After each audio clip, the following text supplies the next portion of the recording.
இந்த வாசல் வழி காதல் நடந்து வரும் என்று காத்து கிடந்தேன். அது வானில் பறந்து வந்து கூரை திறந்து வரும் என்று தெளிந்தேன். தாவி வந்து என்னை அணைத்த போது எந்த சல்லி வேர்கள் அருந்தேன். சாவி நிலை வரை சென்று மீண்டும் இன்று 2 ஜென்மம் அடைந்தேன்.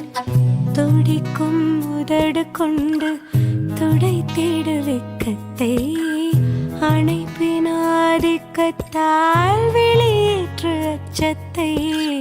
துடிக்கும் உதடு கொண்டு துடைத்திடு வெட்கத்தை, அணைப்பின் ஆதிக்கத்தால் வெளியேற்று அச்சத்தை.